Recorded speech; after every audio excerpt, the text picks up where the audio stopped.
Hi, my name is Jackson and I represent the Auraria Sustainable Campus Program, and today I'll be teaching you about some things that you can do to make your office more sustainable with our Green Office program.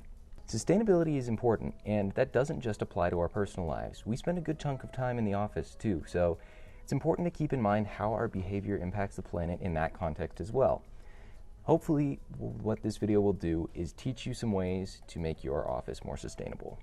Now, it is important to keep in mind that generally we aren't individually responsible for large-scale climate impacts, but every little bit helps, and solutions come from both the top down and the bottom up.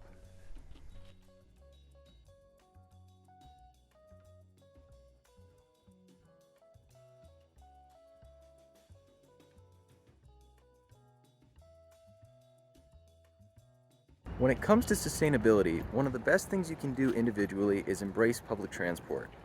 More than 20% of Auraria campus is parking lots, so moving away from single occupancy vehicles to other options such as public transport or rideshare or carpooling or even just walking or biking is a really good option. Obviously, these resources aren't available to everyone and aren't realistic for everyone to take advantage of equally, but odds are there is something better to be doing than taking a personal vehicle to work.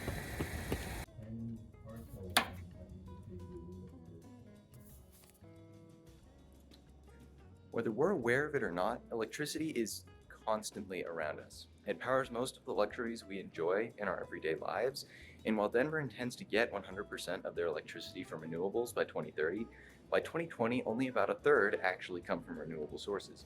So it makes sense to curb our use when we can. In the office, this looks like using LED light bulbs, which are more energy efficient, sleeping computers when they're not in use, and sharing office appliances with coworkers instead of having individual ones for every person.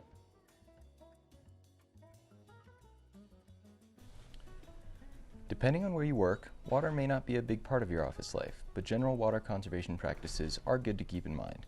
Don't leave sinks running when they're not in use, turn off the faucet when you're washing your hands, and if you've got influence over it, advocate for the appliances in your office that use water to be replaced with low-flow models.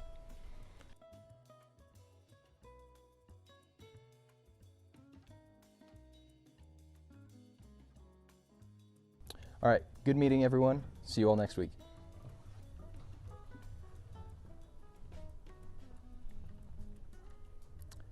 If you think about it, we make a lot of waste.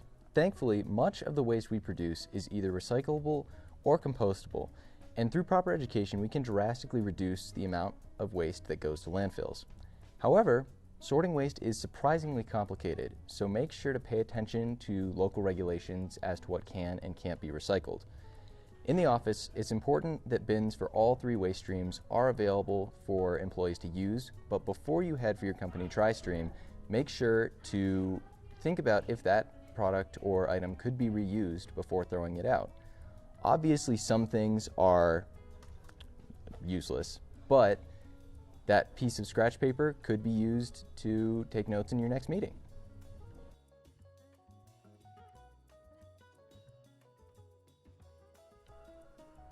For catered events, make sure to source your food and other amenities from sustainable vendors and order compostable plates, forks, and other utensils.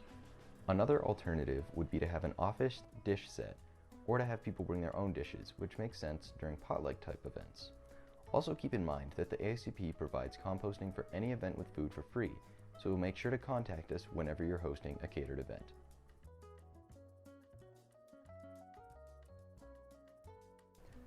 One of the things that people often miss when thinking about sustainability is the proactive measures that they can take to minimize their impact. Our impact on the environment usually comes in one of two forms: production or consumption. Thus, there exists a golden question of conservation. Can you guess what it is? This is a really good question to ask yourself because it gets at the essence of what conservation is about. Don't use or make anything that you don't need, thus conserving resources. What this looks like in the office includes using scratch paper instead of sticky notes, using a reusable mug from home instead of a single-use cup every day for your coffee, or even something as simple as workshopping documents on a computer rather than printing out every rough draft to iterate on. These are only a couple of small examples, of course. However, asking yourself this question on a regular basis is a fantastic way to gear yourself towards a sustainability mindset and also allow you to apply the question in more creative ways than these examples might imply. Obviously, there's much more that we can do to make our offices more sustainable than what I've listed in this video, but it is a good start. And one of the points of the Green Office program is to provide quantifiable milestones in order to be able to tell when progress is being made. So get out there, do your part, encourage other people to do theirs, and who knows, maybe your office will be the next one to get certified.